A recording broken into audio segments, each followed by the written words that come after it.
Hello everyone, my name is Lauren, Peace Corps volunteer from Group 129. Today I'm going to introduce a pronunciation training that our curriculum team has decided to offer volunteers interested in learning some tools to help teach pronunciation. From my experience working alongside Thai English teachers, mispronunciation of English is a personal fear of theirs and can lead to low confidence and more Thai in the classroom, used in the classroom. Furthermore, I've found that teaching pronunciation is a mystery to volunteers and Thai English teachers alike, and therefore a skill that is avoided.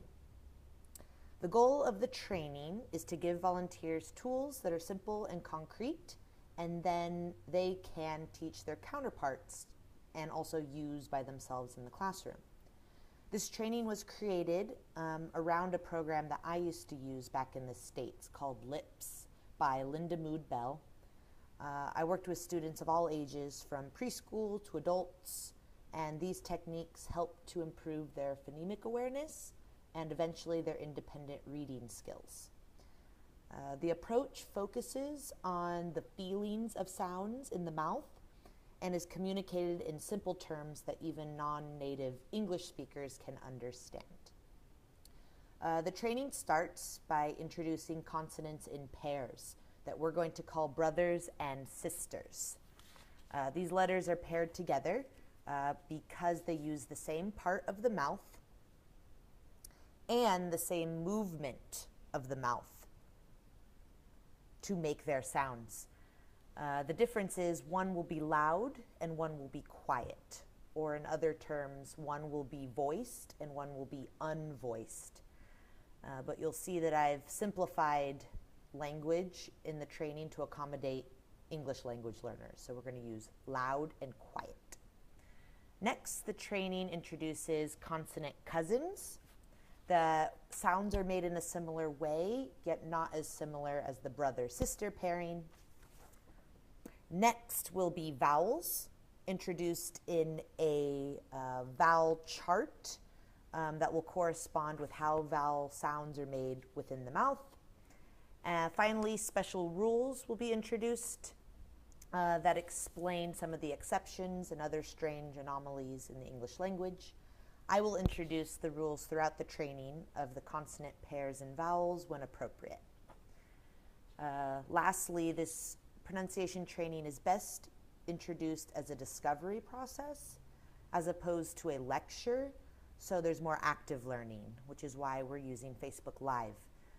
I'm going to pose questions to you as the audience, and I'll ask you to respond in the chat box below. So let's get started and try this. First question, what parts of the face or the mouth do you think help make sounds? So any ideas? What parts of the face or the mouth help us make sounds? I'll wait for your responses down below. There might be a little bit of a lag. Good. We have some responses. One is for the lips, so we'll focus on sounds that we use our lips, also our tongue and our teeth, or a combination of those parts. Also the nose. The nose is a minor player in sound production, so pay attention to that when we do consonant cousins. Thank you for your responses. So let's move on to our first letter. First question I will ask, simple, what letter is this? Is that turned around? Oh, in the camera it's turned around. It's supposed to be a P. I might have to change that. So yes, it's a P. What sound does the letter P make? You can make the sound, okay. Think about and feel what your mouth did. What part of your mouth did you use to make the sound? Did you use your lips, your teeth, your tongue, a combination? Yes, this is backwards, so I'll have to remake these cards. Yes, so you're using your lips. And what are your lips doing? Think about the feeling of your lips when you make the sound. Could you say that your lips are opening and closing in a popping motion? Okay. So we can say that our lips are popping. So we can call this letter a lip popper. Okay. So these letters, next letters, are going to be all turned around, but I will tell you what letters they are.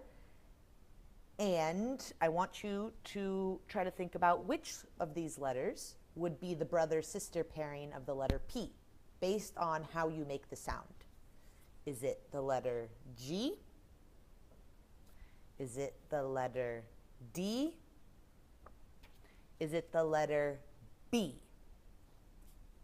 Which letter, G, D, or B, uses the same part of your mouth and the same movement of your mouth to make the sound? I'll wait for your responses down below, give you time to think about it. And yes, it is the letter B. Nice job, Casey. The letter B, which looks like a D in the camera, the letter B is also a lip popper. You use your lips and they pop.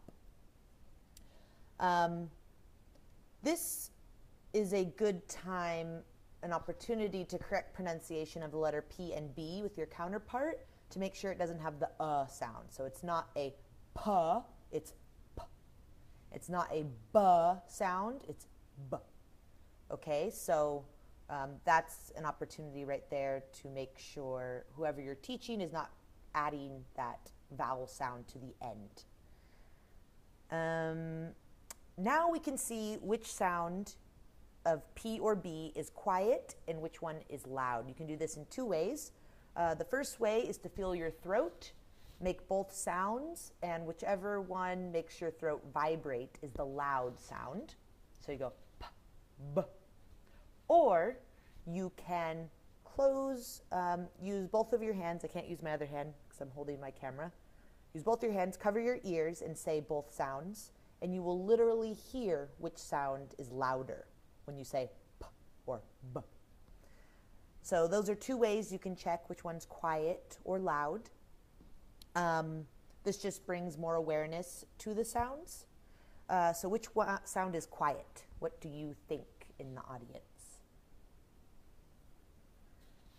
I'll allow you some time to think about that. Which sound is quiet and then which sound is loud?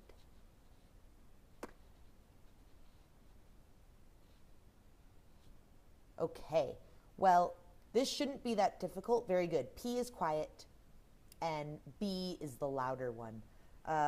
This shouldn't be that difficult for Thais because Thais have a BP sound in their alphabet. However, it's good for them to understand that we differentiate the sounds and we don't put them together in English, and our consonants don't add a vowel sound like to the end. Also, I really like teaching P and B together because for writing purposes, because many students get confused and make letter reversals. So teaching P and B together, which again are going to look different and reversed on the camera, but teaching them together, you can show your students that they are both facing the same way. They are lip poppers, they are brothers and sisters, and therefore create less confusion when they're doing the letter D or the letter Q. So P and B together, writing-wise, can help with letter reversals. After all of this is discussed and discovered, your brother and sister pairing, I would have the trainee make a note card, write down in a notebook the letter pairing, the letter name, and a picture that concretizes those two letters together. So for example, I'll show you mine. I have the letter P and the letter B at the top. I have the fact that it's a lip popper, I have loud for B, Q over here for quiet, and then I drew a big pig so that I remember B and P go together. Big and pig are brothers and sisters. You could draw a pink bear, you could draw anything, so the trainee could draw whatever they want that represents a P and a B, so 2 words. Okay, so that is the introduction to the pronunciation training. If you find it helpful, please tune in to our next installment where we'll tackle the next brother and sister pairings at a faster pace with a few rules and activity ideas for practice. Thanks for tuning in, and we'll see you again.